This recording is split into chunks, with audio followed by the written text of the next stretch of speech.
One of them is still growing in my yard 17 years after I tried to remove it. One spreads underground so aggressively that 3 of my neighbors have knocked on my door to ask what was coming up through their mulch. One was recommended to me by a master gardener at a reputable extension program, cost me $40 for a single-gallon pot, and became the single most destructive decision I have made in 4 decades of gardening. 11 perennials, 11 catalog promises, 11 things I planted with genuine enthusiasm and spent years, in some cases decades, trying to undo. I am not talking about plants that disappointed me. Disappointment I can handle. I am talking about plants that cost me money, cost me time, cost me neighboring beds I had spent years building, and in 2 cases, cost me relationships with people who share a property line with me. Every single one of them is available at your local garden center right now. Most of them have beautiful photographs on the tag. Several of them are being actively promoted as solutions to difficult gardening problems. And if you plant them this season without knowing what I am about to tell you, you will be back here in 5 years nodding at every word. 40 years of gardening is not 40 years of success. It is 40 years of mistakes documented in real soil, in real seasons, with real consequences. This list is those consequences. Let us start at number 11 and work toward the one that took me 17 years and still counting to partially address. Number 11, obedient plant. The name is the lie. Physostegia virginiana, marketed under the name obedient plant because the individual flowers stay in position when you move them along the stem. Charming party trick. Completely irrelevant to how the plant actually behaves in your garden, which is the opposite of obedient in every meaningful sense. I planted a single division of obedient plant in 2004 along the back edge of a mixed perennial border. The flowers are genuinely beautiful, tall spikes of tubular pink to lavender blooms in late summer and early fall, precisely when the garden needs that vertical color most. Everything the catalog said about the flowers was accurate. Not one word appeared on that tag about what happens underground. Physostegia spreads through rhizomes with the same energy and directional indifference as a plant that has no awareness of your design intentions whatsoever. By the second season, it had moved 8 inches in 3 directions. By the third season, it was growing through the crown of a Karl Forster grass I had spent 2 seasons establishing. By year 5, it had crossed into an adjacent bed, and I was pulling shoots out of a hosta planting I had been developing for 6 years. The individual plants pull out easily enough. That is the trap. They come out cleanly, the root system releases without much resistance, and you think you have solved it. What you have not done is addressed the lateral rhizomes running horizontally through the soil 3 inches beneath the surface, each one capable of sending up new shoots at every node along its length. You pull the visible plant. The underground network continues without interruption. It is a North American native, and I want to be precise about that because nativity matters, and I respect it. In the right context, in a naturalized meadow planting, in a rain garden, along a wet drainage area with room to spread freely, it is genuinely valuable for pollinators and for late-season color. In a designed perennial border, with plants you care about surrounding it on every side, it is a slow disaster with beautiful flowers. Know the difference before you plant. Number 10. Mint. Any of them. I know, you have heard this before. Every gardening resource in existence warns about mint. And yet every single season, gardeners plant it directly in the ground in open beds. And every single season, those same gardeners spend the following 3 years dealing with the consequences. I'm including it at number 10 because I want to tell you specifically what happened to me rather than repeat the generic warning you have already ignored once. In 1998, I planted spearmint and chocolate mint in a kitchen herb bed directly adjacent to my vegetable garden. No container, no root barrier. Directly in the amended soil of a raised bed I had spent 2 seasons building. The catalog called it vigorous. I thought vigorous meant productive. It does not mean productive. It means the plant has made a unilateral decision about how much of your garden it intends to occupy, and your preferences are not part of that conversation. By the end of year 2, mint rhizomes had crossed the raised bed boundary and were coming up through the gravel path on both sides. By year 3, mint was growing inside the crowns of pepper plants I had started from seed indoors in February. By year 4, I made the decision that the entire raised bed needed to be emptied, the soil turned and picked through by hand for rhizome fragments, and the bed rebuilt from scratch. That process took the better part of 3 weekends in early spring. I missed fragments. Mint was back in that bed by July. The fix exists, and it is simple, and if you take one practical thing from this section of this video, take this. Mint in a container with solid sides, no drainage holes touching bare soil, placed on a hard surface. You get the full harvest, the full fragrance, the full culinary benefit. The plant is genuinely wonderful in that context. In open ground, it is not a herb. It is a ground cover that happened to smell pleasant while it dismantled everything you planted near it. Number 9, trumpet vine. Campsis radicans. Every hummingbird video on this platform features trumpet vine at some point, and the footage is always spectacular. Clusters of large, flared, deep orange and red tubular flowers in July and August, with hummingbirds hovering inches from the camera. That footage is accurate. That footage is also taken in year 2 or year 3, before the full consequences of the planting become apparent. I planted trumpet vine against a wooden fence on the south side of my property in 2001. Year 1, it barely moved. Year 2, the first real growth, climbing the fence exactly as intended. Year 3, the hummingbirds arrived and it was everything the catalog promised. Year 4, I noticed it was also growing along the base of the fence in both directions. Year 5, it had reached the corner post and started climbing the adjacent fence section I had not planned for it.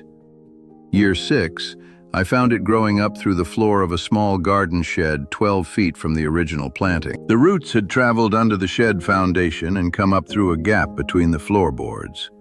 Trumpet vine spreads by root suckers that emerge from lateral roots anywhere from a few feet to 15 or 20 feet from the base of the plant. Those suckers are not connected to the visible vine in any way you can easily trace. They simply appear, sometimes in the lawn, sometimes in adjacent beds, sometimes, in my case, inside a shed. The aerial roots it uses to climb damage wood, damage mortar, and damage vinyl siding if the vine reaches a structure. Removal of an established trumpet vine from a wooden fence often means replacing sections of the fence along with it, because the holdfasts penetrate the wood fibers. If you want hummingbirds reliably, plant Agastache or Monarda instead. Both are well-behaved perennials. Both bring hummingbirds consistently through the season.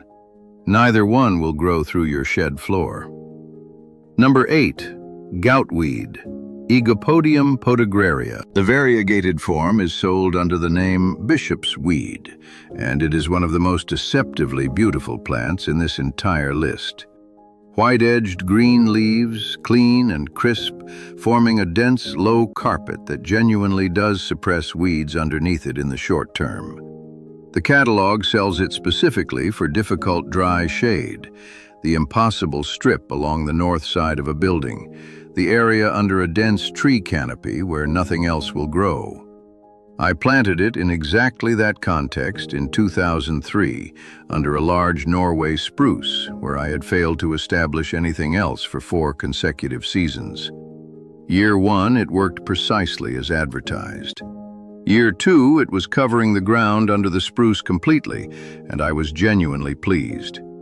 Year 3, it was outside the spruce canopy and moving into a perennial bed that contained plants I had been growing and dividing for 8 years. Goutweed spreads through white, fleshy rhizomes that break into fragments during any removal attempt, every fragment capable of regenerating a complete plant. It also self-seeds. The combination of rhizome fragmentation and seed production makes it one of the most difficult plants to eradicate from a garden bed in the entire catalog of commonly sold perennials. Multiple state extension services list it as invasive. Professionals who deal with it recommend complete excavation of all soil in the affected area to a depth of 12 inches, followed by solarization under black plastic for a minimum of 2 full growing seasons. I know gardeners who sold their homes rather than deal with their goutweed. I am only partially joking about that. Number 7. Purple loosestrife. Lythrum salicaria, sold in the 1980s and into the 1990s as a spectacular low-maintenance perennial for wet areas and rain gardens. Tall spikes of vivid magenta-purple flowers from July through September. Genuinely one of the most visually striking plants you can put in a wet area garden. It is also federally listed as a noxious weed in many states and is prohibited from sale in several of them, a fact that was not on any tag when I purchased it in 1989. A single mature purple loosestrife plant produces up to 2.5 million seeds per season. Those seeds remain viable in soil for years. It outcompetes native cattails, native sedges, and native wetland vegetation with a completeness and speed that wetland ecologists describe as one of the most serious botanical invasions in North American freshwater ecosystems. I planted it in a decorative rain garden in my backyard, 40 feet from a drainage ditch that connects to a small creek. I did not know what I was doing ecologically. The catalog did not tell me. By the time I understood the implications, it was already in the drainage ditch. Check your state regulations before purchasing any Lythrum species. The legitimate alternative for wet area vertical color is Lobelia cardinalis, cardinal flower, native, spectacular, hummingbird supported, and completely non-invasive. It was available in 1989. It simply was not on the catalog page I was reading. Part 2 covers the top 6, including the ones still actively growing in my yard after 17 years of removal attempts, the one that damaged my neighbor's foundation, and the one that the catalog marketed as a medicinal herb, while the FDA had been warning about it for decades. That is next. Number 6, Lily of the Valley, Convallaria majalis, delicate white bellflowers, intoxicating fragrance. Every gardener plants it once. By year 4, it has consumed every neighboring plant within reach. The rhizomes travel 6 inches underground in every direction simultaneously. I lost an entire shade bed to it between 2010 and 2014, one beautiful plant at a time. Number 5, English ivy. I planted it to cover a slope. It covered the slope, then the fence, then climbed 40 feet into a mature oak tree. Ivy adds significant weight to tree canopies and creates catastrophic wind throw risk. 3 professional arborists have told me that ivy in mature trees is one of the leading causes of preventable storm damage in residential landscapes. Number 4, Japanese knotweed. One division from a well-meaning neighbor in 2005. Rhizomes that penetrate 12 inches of compacted soil. Still there. Professionals quoted me $800 for 1 season of treatment with no guarantees. Number 3, Bishop's hat. Epimedium marketed as gentle ground cover. Gentle for 2 seasons. By year 5, it had displaced 2 hostas and a coral bell planting I had been dividing and expanding for a decade. Number 2, chameleon plant. Houtunia cordata. Beautiful variegated foliage. Smells like something died near it when you disturb the leaves. Rhizomes that laugh at glyphosate. Still present in my yard 11 years after I stopped wanting it there. Number 1. Comfrey. Planted in 2007 for the medicinal reputation. The taproot goes 3 feet into the soil and regenerates from every fragment. 17 years later, I am still finding it. The catalog called it a healing herb. My yard calls it a permanent resident. Neither of us consented to that arrangement. Plant for year 15, not year 1.